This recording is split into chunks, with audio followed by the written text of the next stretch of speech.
Está começando mais uma academia. Na legislação aplicada ao chamado terceiro setor está a questão da imunidade tributária. Como ela é aplicada? Esse é o tema do trabalho de Marcelo Escobar que vamos acompanhar a partir de agora. Imunidades tributárias aplicáveis ao terceiro setor.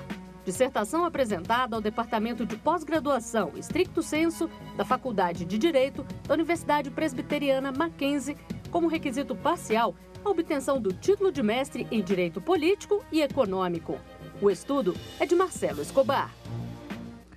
E para debater o trabalho, recebemos o professor de Direito Tributário e também professor do mestrado e doutorado da Pontifícia Universidade Católica de São Paulo, Robson Maia Lins, e o procurador de Justiça do Ministério Público do Distrito Federal e Territórios e doutor em Direito pela Universidade Complutense de Madrid, Eduardo Sabo Paes. Obrigado, doutor Eduardo, doutor Robson, muito obrigado pela presença, por participar do Academia de hoje. Nós vamos conferir agora um resumo deste estudo. O estudo analisa a doutrina e jurisprudência sobre as imunidades tributárias aplicadas ao chamado terceiro setor. O autor mostra quais são os requisitos necessários para que essas imunidades sejam reconhecidas. Marcelo Escobar, muito obrigado pela presença, por trazer o seu trabalho para ser apresentado aqui no Academia. Inicialmente, eu gostaria que você nos dissesse, falar sobre a metodologia. Perfeito. Primeiramente, eu gostaria de agradecer o convite da TV Justiça, a gentileza e a disponibilidade dos debatedores, o professor Robson Maia Lins e o professor Sabo Paes. A intenção desse trabalho, ele adveio de 10 anos de experiência em uma fundação privada ligada a uma universidade pública. Então, diante dos problemas que eu enfrentei durante essa década, na prática, eu tentei sistematizar tanto doutrina nacional, uma parte da doutrina estrangeira, principalmente e bem perfunctoriamente americana e da América Latina, e a jurisprudência, em especial a do Supremo Tribunal Federal. Uma vez que apesar do assunto ser relativamente recente, nós identificamos inúmeras decisões que remetem à década de 60, que são ainda, apesar de terem sido proferidas sobre outra égide constitucional, tratam dos mesmos assuntos ainda vigentes no sistema atual. Então, nós optamos por fazer um estudo histórico e sistemático. Então, eu digo histórico quando abordamos o que seria o terceiro setor. Então, toda uma análise histórica de onde surgiu esse termo nos Estados Unidos, como ele foi importado para o Brasil e quais seriam as críticas para a utilização direta desse termo. Também utilizamos essa análise sistemática e histórica quanto à imunidade, porque existem conceituações diversas por parte da doutrina, desde a sua inserção formal na Constituição de 46, e é um grande debate até hoje, onde faço uma ressalva, a intenção não é resolver nem trazer um conceito novo de imunidade, mas simplesmente fazer uma análise histórica e um comparativo em relação a esses conceitos. Isso no segundo capítulo, para a partir de então discutir propriamente dito o que seria a imunidade do terceiro setor. O que nós buscamos trazer, como eu disse, por base na experiência, foi segregar a imunidade aplicável não somente aos impostos, e sim uma parte destinada à análise da imunidade aplicável aos impostos e outra destinada às contribuições, porque vimos em vários tribunais de justiça do país e também em tribunais superiores algumas decisões que pecavam por essa ausência de conceituação. Então, a intenção seria dividir, fazer uma análise específica do que essas entidades teriam direito para reconhecer a imunidade dos impostos, um procedimento, e outro procedimento completamente diverso, outro arcabouço jurídico e legislativo para o reconhecimento das imunidades referentes às contribuições sociais. Bom, vamos agora conferir a bibliografia, parte da bibliografia utilizada neste trabalho. Imunidades tributárias, teoria e análise da jurisprudência do STF, de Regina Helena Costa, editora Malheiros. Imunidades tributárias, limitações constitucionais ao poder de tributar, de Aires Barreto e Paulo Aires Barreto, editora Dialética. Disciplina Legal Tributária do Terceiro Setor, Pesquisas Tributárias. Coordenação, Ives Gândara da Silva Martins.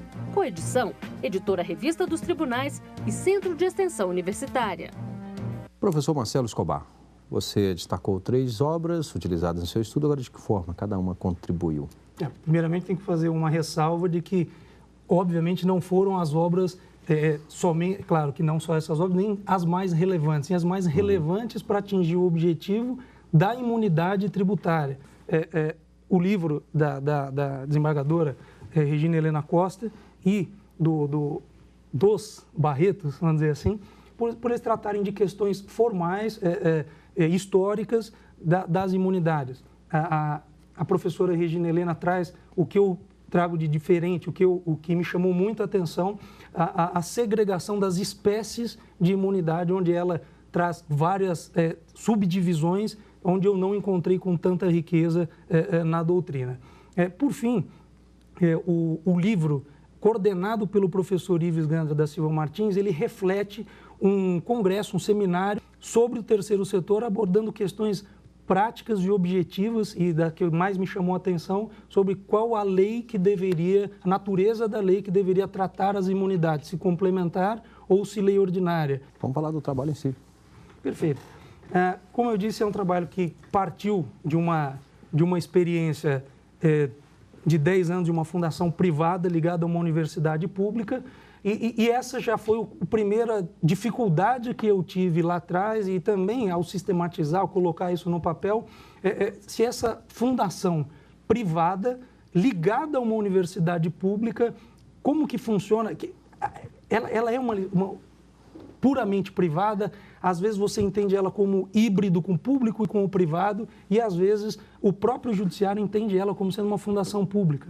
Então, isso é uma confusão muito comum, corriqueira. Nós buscamos trazer a segmentação do que seria, de fato, a diferença entre o público e o privado, aonde que o terceiro setor se encaixaria, né? Mas, como eu disse no início, eu trago também uma crítica ao termo terceiro setor. Ele foi importado diretamente dos Estados Unidos, da expressão third sector, sem uma necessária adaptação à nossa realidade. Muito brevemente, em um dos itens, logo no primeiro capítulo, eu trago uma crítica econômica, onde da economia você tira primeiro, segundo e terceiro setor, onde o terceiro seria serviços, e os outros dois, as indústrias e o próprio governo. Então, já teria uma confusão inicial para quem não sabe, o terceiro setor não é serviço. Não, neste caso, o terceiro setor seria essa forma supostamente híbrida dessas entidades que trabalham sobre a égide do sistema do direito privado, mas com verbas e prestando, em alguns momentos, um serviço público. Eu faço uma divisão histórica dos conceitos de imunidade, trago as críticas da doutrina, apresento uma outra consideração minha em relação a alguns conceitos de imunidade. E aí, entrando sim, no terceiro capítulo, que é o cerne da discussão, que são as imunidades tributárias do terceiro setor, eu fiz uma divisão partindo do texto constitucional. Então, como eu disse, primeiro eu analiso a tributação do terceiro setor referente aos impostos, né, que é prevista no artigo 150, 6c e parágrafo 4º da Constituição Federal, e, posteriormente, a tributação referente às contribuições sociais. Então, como a redação, apesar de simples, ela traz muitos debates, eu optei por segregar dentro da imunidade referente aos impostos, primeiro, o significado de instituições, né, para o objeto maior do trabalho. Eu chego à conclusão, inclusive partindo do trabalho do professor Sávio Paes, de que seria instituições no sentido lato, onde todas as instituições lá elencadas fariam parte. Trago o que seriam instituições de assistência social e de educação. Também chegamos à conclusão que a assistência social lato sensu, onde você abarca cultura, lazer, etc. E educação também seria o esporte e toda a educação complementar e pós-graduação. Entramos numa questão interessante, se as entidades poderiam ou não cobrar por esse serviço educacional. E aqui chegamos à conclusão que sim, não só podem, como devem, desde que aplique integralmente o provento desses serviços na sua atividade final, principal, prevista em seu estatuto. Já me antecipando sobre isso, o próximo item, ainda referente aos impostos, é uma delimitação semântica da ausência de finalidade lucrativa para fins de imunidade do terceiro setor, onde nós analisamos justamente o que é uma entidade sem fins lucrativos. Não basta ter essa disposição no seu estatuto, e sim como que eu verifico isso na prática. Tem questões que são importantíssimas, como, por exemplo, os requisitos que a Constituição permite, já também me antecipando ao próximo tema, que seria a natureza da lei que trata, que pode versar sobre a imunidade tributária do, entre aspas, terceiro setor, se lei complementar ou se lei ordinária. Entendemos, baseado em inúmeras decisões provenientes do STF, de que seria a lei complementar, portanto, Código Tributário Nacional, onde se destaca o artigo 9º, que praticamente é uma cópia do 156 da Constituição, e o artigo 14, que traz 3 requisitos: aplicar integralmente no país, não distribuir qualquer parcela do seu patrimônio, isso também houve uma alteração legislativa que era de lucro e se alterou para patrimônio, e, por fim, manter uma escrituração contábil condizente com os livros que você tenha condições de apurar o que a instituição, a entidade movimentou nesse período. Nós destacamos ainda, seguindo o que consta no próprio artigo 156C, quais seriam os impostos compreendidos nessa imunidade, porque o texto claro, o texto básico da Constituição diz que seriam apenas os impostos incidentes sobre renda, serviços e patrimônio. E a conclusão que nós chegamos é que essa é uma interpretação restritiva, que nem doutrina, nem jurisprudência coadunam disso, e que todos os impostos estariam abrangidos por essa imunidade, voltando para aquela questão, desde que a utilidade final desta imunidade ou da ausência de pagamento desse tributo seja revertida para finalidade essencial das instituições. Nós dissecamos o que são finalidades essenciais das instituições, ainda só sobre os impostos. Nesse aspecto, nós trazemos uma questão um pouco diferente, porque nós entendemos que, sim, todas as atividades podem estar abrangidas pela imunidade, desde que não esbarrem na livre concorrência. Por fim, agora até não sumarizando, mas como muitos dos requisitos das contribuições sociais são semelhantes ao dos impostos, faço essa segregação, faço essa divisão também partindo do 195, parágrafo 7º da Constituição Federal, e o conceito e amplitude de entidade beneficente, que esse seria o mote, o que você precisa observar para ter o reconhecimento da imunidade para as contribuições sociais. Bom, nós vamos fazer aqui um rápido intervalo e em seguida estaremos de volta com a academia. Até já. Estamos de volta com a academia, hoje debatendo a dissertação de Marcelo Escobar. Nós vamos agora conferir algumas teses e dissertações que estão disponíveis no mercado editorial. Isso antes, claro, de iniciarmos aqui o nosso debate. Vamos conferir. A filosofia no direito e filosofia política. Alisson Leandro Mascaro, editora Atlas. Inspeção Judicial, Luiz Fernando Nardelli, livraria e editora universitária de Direito. Informação, Direito e Verdade, Regulação Constitucional da Imprensa.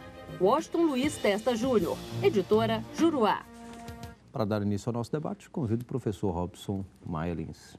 Ô Marcelo, parabéns pelo seu trabalho. Eu tive a honra de participar como examinador da sua dissertação de mestrado e agora tenho a honra de participar aqui do programa para fazer apenas uma pergunta. Na verdade, é uma pergunta que a jurisprudência se faz o tempo todo e que, no meu modo de enxergar, o seu trabalho enfrenta essa questão. É uma questão semântica, de natureza semântica. Nós sabemos que o artigo 156C da Constituição fala em instituição de educação e de assistência social. Né? Lá no parágrafo 4º fala da ausência de finalidade lucrativa. Então, instituição de educação, de assistência social, sem finalidade lucrativa, na parte das imunidades dos impostos. No 195, parágrafo 7º, se fala em instituição beneficente de assistência social. Então, me parece que a discussão fica travada nos tribunais, porque não se fixa conteúdos específicos para essas expressões. E aí eu queria que falasse aqui para a gente, que eu sei que Vossa Senhoria entra decisivamente nesse tema. Agradecendo as gentis palavras, indo direto já para a resposta. De fato, esse foi o motivo pelo qual eu fiz questão de segregar em 2 pontos completamente distintos a análise referente aos impostos e às contribuições sociais. Quanto aos impostos, de fato, somente são as entidades listadas no 156C e sem finalidade lucrativa. Né? Quanto à ausência de finalidade lucrativa, houve 2 tentativas do legislador ordinário em conceituar o que seria isso. Seria o artigo 12 da Lei 9.532 de 97, que é objeto de uma ADI, inclusive esse artigo se encontra suspenso com a fundamentação de que deveria ser lei complementar a tratar do assunto, e a Lei 9.790 de 99, que também não resolve o problema como um todo, justamente por ele tratar somente das OCIPs, dentro do terceiro setor, seria apenas um segmento específico. Nós trazemos algumas conceituações aí partindo de contabilidade do que seria ausência lucrativa, né, ausência sem finalidade lucrativa, e chegamos à conclusão de que não é simplesmente uma diferenciação conceitual de que as empresas comuns perseguem o lucro e as entidades do terceiro setor teriam superávit. Então, elas teriam, sim, como eu disse, elas podem e devem cobrar pelos seus serviços, observar esses requisitos do parágrafo 4º para fim de impostos, né? E também os requisitos do artigo 14, que eu já elenquei. Fazendo um corte, quando eu olho para a contribuição social, eu fecho esse assunto e começo a analisar completamente outro arcabouço legislativo, onde eu me preocupo no que é o conceito de entidade beneficente. E o que seria também a filantropia. Nesse aspecto, a saída eu encontrei numa nota de rodapé do livro do professor Eduardo Sabo, onde eu cheguei na petição inicial da ADI 2028, se não me engano, subscrita pelo Ives Gandra da Silva Martins, em um pedaço dessa inicial, não me recordo a folha ao certo, e ele traz uma construção muito interessante do que seriam entidades beneficentes e filantrópicas. O importante, professor, seria especificar o seguinte: as entidades não têm que buscar as 2 imunidades. Cada uma, dependendo do seu ramo de atividade, pode ou não buscar reconhecimento da imunidade dos impostos por uns requisitos que ela tem e também ter os requisitos da contribuição social. Mas, na prática, como consultor, você verifica que existem algumas que só têm de contribuições, outras que só têm dos impostos e algumas que aglutinam as 2. Professor Eduardo Sabo. Estou muito feliz de estar aqui, principalmente na presença do Marcelo Escobar aqui, que com o trabalho dele, ele foi capaz de apresentar bem expressivas definições, né, e até conceituações do que são instituições, do que é imunidade, do que é isenção, do que é contribuição, né? E aqui, nessa nossa conversa, nós já vemos essa diferenciação muito clara. E eu gostaria de perguntar a respeito de um ponto que o Supremo Tribunal Federal tem se dedicado há muitos anos e com cada vez mais abrangência e com cada vez mais elasticidade. O ponto se chama finalidades essenciais, né? O ponto do artigo 150, inciso 6º, letra C, com seu parágrafo 4º, finalidades essenciais. Que ponto é esse? Quais são as finalidades da entidade, ou seja, o que pode constar do seu objeto, ou quais são as atividades que ela pode exercer que podem ser consideradas imunes. Agora, recentemente, houve determinadas colocações por parte do Supremo, no sentido de imóvel vazio, digamos. O imóvel pertence à entidade, mas está vazio. Paga-se o imposto, o IPTU, ou não paga-se o IPTU? A pergunta é essa. E havendo tempo, e eu espero que haja tempo, gostaria que falasse sobre um ponto muito central do seu trabalho e novidade no direito, atividade econômica. Ele foi capaz de fazer um link com a atividade econômica e de expressar, inclusive, uma teoria de que esse uso comercial poderia, no máximo, ser de 20%, sob pena de abuso. Professor, agradecendo também as gentis palavras. De fato, um exemplo, inclusive, que nós abordamos no texto é o caso do IPTU, onde a entidade teria o imóvel e poderia, em sendo reconhecida a imunidade deste imóvel locado para terceiros, ela poderia ter um problema mercadológico, onde eu, pessoa física, tenho um imóvel no mesmo prédio e fica muito mais barato alugar. Como isso é um encargo repassado para o locador normalmente, fica mais barato alugar da entidade do que do Marcelo, pessoa física. Isso seria uma disfunção total, onde nós não somos favoráveis para esse tipo de questões. Quando o senhor diz o que seria finalidades essenciais, e aí, de fato, infelizmente, nós temos que nos debruçar caso a caso. Na prática, nós verificamos que as entidades, quando começam, têm aquelas ideias maravilhosas, vão abraçar o mundo e colocam 20, 10, 15, 40 objetivos de que elas serve cultura, lazer, tudo. O que é um erro. O que é um erro, exatamente. Como eu disse no começo, ela foi criada para um objetivo, ela deveria perseguir aquele. Então, quando eu digo, não é só a simples análise do estatuto. Estávamos conversando antes do programa e dissemos que as únicas questões que as três esferas competentes podem requerer, além do artigo 14, são alguns requerimentos das entidades anuais para que essas imunidades sejam reconhecidas no município, no Estado e perante a União. E dentre esses documentos, eles pedem, claro, o Estatuto, a declaração de imposto de renda e o relatório de atividades, onde, analisando isso, apesar da empresa no seu Estatuto ter 5 atividades, fica evidente que, na prática, ela só atua, o relatório de atividades dela é voltado para aquela atividade específica.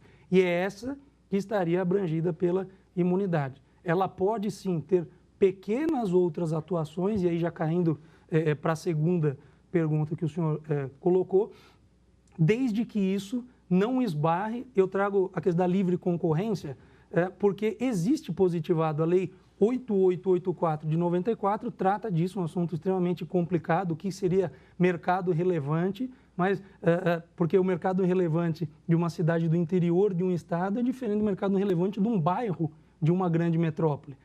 Mas, em tese, você consegue sumarizar como sendo 20% desse mercado relevante. A partir daí, você teria problemas, sim, concorrenciais. Então, o que eu sugiro nessa parte do trabalho é que não simplesmente podem que as entidades não possam vender um livro, não possam vender um CD, é reverter este recurso, esse superávit para a sua entidade, para a sua finalidade essencial. O que não pode é, de fato, essa atividade tangencial superar as entidades privadas que trabalham, e sim você teria um problema, esbarraria. Eu preciso desenvolver um segmento que o Estado não tem condições de prover e fornecer, mas eu também não posso esmagar o setor privado que financia com receita derivada todo o aparato público.